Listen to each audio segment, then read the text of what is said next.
So guys अब हम बात करेंगे इंट्रोडक्शन टू अष्टांग योगा। महर्षि पतंजलि के अकॉर्डिंग योगा के टोटल 8 एलिमेंट होते हैं और उन 8 एलिमेंट को हम अष्टांग योगा के नाम से जानते हैं। सो वो 8 एलिमेंट क्या हैं, चलिए वो देख लेते हैं। पहला है yama, next is niyama, third is asana, fourth is pranayama, fifth is pratyahara, next dharana, next dhyana and last one is samadhi. So ये 8 के 8 एलिमेंट्स हैं योगा के, जिसको महर्षि पतंजलि ने अष्टांग योगा का नाम दिया है। सो गाइज अब हम उन 8 एलिमेंट को एक एक करके स्टडी करेंगे, जिसमें सबसे पहले हम स्टडी करने वाले हैं यम के बारे में। सो यम का बेसिकली मतलब होता है स्टॉप और सेल्फ रिस्ट्रेंट या फिर mean to be stable. So basically जो ह्यूमन इमोशंस हैं वो स्टेबलाइज हो जाते हैं, ह्यूमन अपने इमोशंस को कंट्रोल कर लेता है अगर वो यम की प्रैक्टिस करता है। इससे होता क्या है, इससे सोसाइटी का वेलफेयर होता है।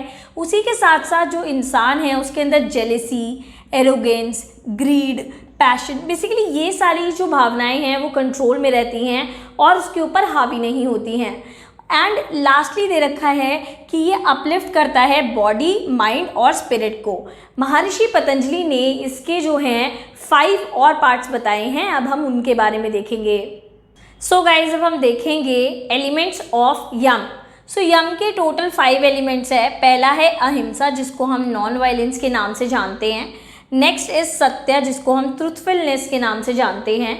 नेक्स्ट आ जाता है अष्टया, जिसको हम नॉन स्टीलिंग के नाम से जानते हैं। नेक्स्ट है ब्रह्मचर्य, जिसको हम कंटिनेंस के नाम से जानते हैं। लास्ट इज अपरिग्रह। अब हम इन सब के बारे में देखेंगे। सो गाइज अब हम देखेंगे अहिंसा और नॉन वायलेंस के बारे में। सो अहिंसा बेसिकली कहता है कि हमने कभी भी किसी को नुकसान नहीं पहुंचाना है, हर्ट नहीं करना है अपनी स्पीच, अपनी माइंड, अपनी डीड से। यानी कि हमने कभी भी किसी के लिए अपशब्द नहीं बोलने हैं, हमने कभी किसी को गाली नहीं देनी है, अब्यूजिंग लैंग्वेज यूज़ नहीं करनी है। उसी के साथ साथ हमने कभी किसी का बुरा सोचना भी नहीं है। आगे दे रखा है throw out all negative emotions. आपने अपने अंदर जितने भी नेगेटिव इमोशंस रखे हुए हैं ना, आपने उन सबको बाहर फेंक देना है।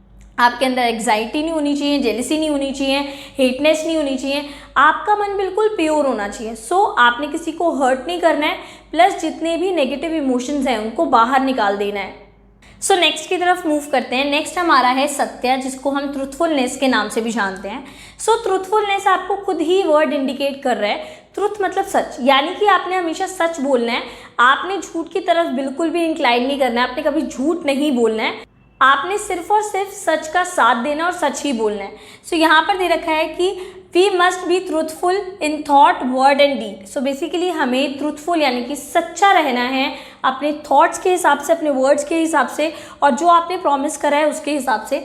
आगे दे रखा है कि हमें बिल्कुल भी झूठ नहीं बोलना है और झूठ का साथ हमने बिल्कुल भी नहीं देना है, हमने बिल्कुल सच का साथ ही देना है।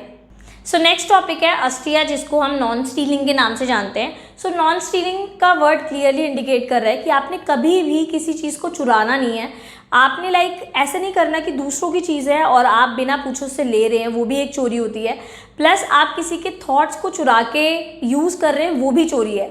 सो आपने किसी भी प्रकार की चोरी नहीं करनी है, ये चीज़ हमें अष्टया बताता है। Not to take what belongs to other, वो चीज़ नहीं लेनी है जो दूसरों से बिलोंग करती है। उसी के साथ साथ किसी का पैसा, किसी के थॉट नहीं चुराने हैं अपने खुद के बेनिफिट के लिए। सो नेक्स्ट है ब्रह्मचर्य। ब्रह्मचर्य क्लियरली बोलता है कि आपके माइंड में कोई भी सेक्सुअल डिज़ायर नहीं आनी चाहिए। सो किसी भी प्रकार की सेक्सुअल डिज़ायर आपके माइंड में नहीं आनी चाहिए। आपने किसी भी प्रकार का पोर्नोग्राफिक या फिर सेक्स रिलेटेड लिटरेचर नहीं पढ़ना है।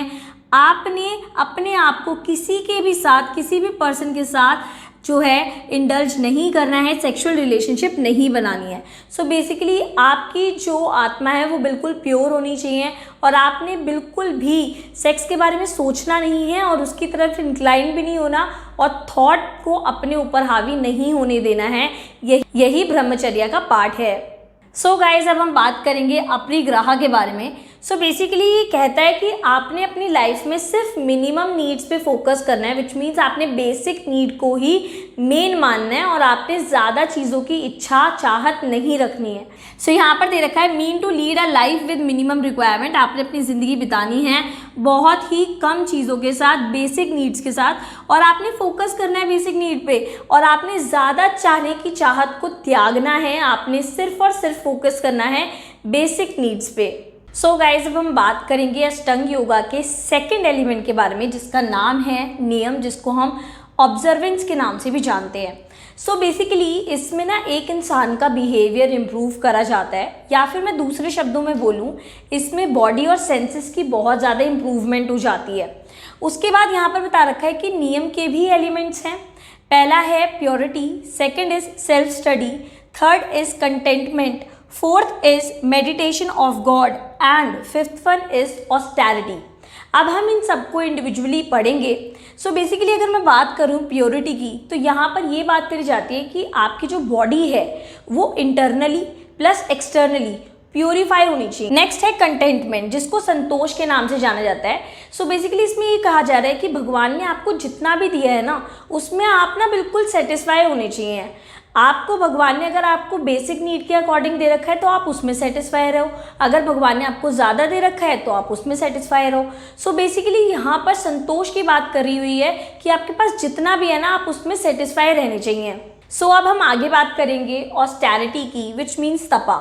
सो बेसिकली यहाँ पर ये कहा जा रहा है कि आपने अपने जीवन में ना बहुत ज़्यादा तप करना है, आपने मेहनत करनी है। आपकी लाइफ में कितनी भी रुकावटें आए, हर्डल्स आएँ, आपको कोई कितने भी रोकने की कोशिश करे, लेकिन आपने उसको फाइट बैक करते हुए ना आगे बढ़ते जा। सो बेसिकली आपने हार नहीं मारनी है और आपने तप करना है और अपनी लाइफ में चीज़ों को अचीव करना है। आगे अगर हम पढ़े, नेक्स्ट दे रखा है सेल्फ स्टडी। सो बेसिकली यहाँ पर बोल रखा है कि आपने धार्मिक ग्रंथों को पढ़ना है, आपने भगवत गीता, होली बुक, बाइबल, उसी के साथ साथ कुरान, ये सारी चीज़ें आपने पढ़नी है और आपने अपने आप को रिलैक्स फील कराना है। नेक्स्ट आपको दे रखा है meditation of God. So basically ये बोल रखा है कि जब आप भगवान का ध्यान करते हैं ना, तो आपने ध्यान बहुत ईमानदारी से करना है। अगर आप किसी को दिखाने के लिए ध्यान कर रहे हैं तो वो ध्यान नहीं होता। आप अगर भगवान को सच्चे दिल से अगर आप पूछते हो ना, तो भगवान आपके सामने आ जाते हैं। सो आपने आत्मा का परमात्मा से मिलन कराना है, वो तभी हो पाता है जब आप भगवान का ध्यान सच्चे मन से करते हैं। सो आई होप आपको ये सारी चीज़ें समझ आई होंगी कि आपने बॉडी को इंटरनली एक्सटर्नली प्योरीफाई करना है, आपने भगवान के ग्रंथ पढ़ने हैं, उसी के साथ साथ आपके मन में संतोष होना चाहिए कि भगवान ने जो आपको दिया वो बहुत है। नेक्स्ट मेडिटेशन ऑफ गॉड, जब आप भगवान का ध्यान लगाते हैं तो सिर्फ और सिर्फ आप भगवान के बारे में सोच रहे हैं। आगे दे रखा है ऑस्टेरिटी, आपने तप करना है। देखो ये जीवन ही एक तप है, देखा जाए तो हम सब जन स्ट्रगल कर रहे हैं, लेकिन ऑस्टेरिटी हमें ये बताता है कि हम किस तरीके से बड़ी सी बड़ी हर्डल्स को भी क्रॉस करते हुए आगे निकल जाते हैं। सो आई होप आपको ये सारे एलिमेंट समझ आए होंगे। सो गाइज, अब हम अष्टांग योगा के थर्ड एलिमेंट की तरफ बढ़ते हैं, जिसमें हम देखने वाले हैं आसन्स, जिसको हम पोस्चर के नाम से भी जानते हैं। सो गाइज, अगर आप एक आसन परफॉर्म करना चाहते हैं तो आपको एक समय पे एक बॉडी स्ट्रक्चर को होल्ड करके रखना होता है, उसी को हम आसन बोलते हैं। यानी कि आपने लंबे समय तक एक पोस्चर में बैठना है, उसी को हम बोलते हैं आसन। सो यहाँ पर डेफिनेशन दे रखी है, the process of yoga exercise by being stable in a position. So basically एक योगा एक्सरसाइज जिसमें आप एक ही पोजीशन में स्टेबली बैठे हुए हैं, उसको हम आसन्स बोलते हैं। आगे दे रखा है ये इंसान जो है वो करता है ताकि वो अपनी फिजिकल और मेंटल स्टेट पे कंट्रोल कर सके और अपना ध्यान लगा सके। सो बेसिकली आपको पता ही है कि आसन परफॉर्म करने से आपका ऑक्सीजन लेवल काफ़ी अच्छा हो जाता है, सारी ज्ञानेंद्रियाँ आपकी अच्छे से वर्क कर रही होती हैं और काफ़ी अच्छे से आप सोच रहे होते हैं। सो गाइज, आप सभी जने जानते हैं कि आसन परफॉर्म करने से आपकी जो बॉडी है वो फिजिकली और मेंटली फिट हो जाती है। सो नेक्स्ट एलिमेंट की तरफ मूव करते हैं, विच इज़ प्रत्याहार, जिसको हम सेंस ऑफ विड्रॉल भी बोलते हैं। सो यहाँ पर ये कहा जा रहा है कि आपने भगवान में ध्यान लगाना है और जितनी भी मटेरियलिस्टिक थिंग्स होती हैं उनको त्यागना है। सो यहाँ पर लिखा हुआ है, it helps in clear communication between sense organ and the brain. So आपके जो सेंस ऑर्गन है और जो आपका ब्रेन है वो क्लियरली कम्युनिकेट कर पाएंगे अगर आप मटेरियलिस्टिक थिंग को त्याग देते हैं और पूरा फोकस करते हैं ध्यान में। So guys next element of Ashtanga yoga is धारणा, जिसको हम कॉन्सेंट्रेशन के नाम से जानते हैं। सो बेसिकली इसमें यही कहा जा रहा है कि आपने जो है पूरा ध्यान लगाना है ताकि आप जो है अपनी आत्मा को परमात्मा के साथ लिंक करा सकें। उसी के साथ यही दे रखा है कि कॉन्सेंट्रेशन का बेसिकली मतलब होता है पुट फोकस ऑन समथिंग, किसी के ऊपर पूरे तरीके से ध्यान लगाना ही कॉन्सेंट्रेशन कहलाता है।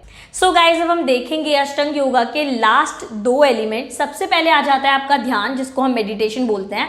इसमें क्लियरली बोल रखा है कि आपने ऋषि मुनि को देखा होगा कि वो एक गुफा में चले जाते हैं और काफ़ी शिद्दत से ध्यान लगाते हैं और बाहर के वर्ल्ड के साथ जो है अपना कॉन्टैक्ट तोड़ देते हैं। सो मेडिटेशन का मतलब यही है कि जो आपका आउटर वर्ल्ड है, आपने उनके साथ अपना संपर्क जो है पूरा ख़त्म करना है और आपने भगवान की तरफ ध्यान लगाना है, आत्मा का परमात्मा से मिलन कराना है। नेक्स्ट दे रखा है समाधि, जिसको हम रियलाइजेशन भी बोलते हैं। सो बेसिकली इसमें जो प्रैक्टिशनर है, जो प्रैक्टिस कर रहा है इन सब चीज़ों की, वो अपने सारे इमोशंस पे कंट्रोल पा लेगा। उसी के साथ साथ उसको बहुत ज़्यादा प्लेजर मिलेगा और उसकी आत्मा का मिलन भगवान की आत्मा के साथ जो है वो हो जाएगा।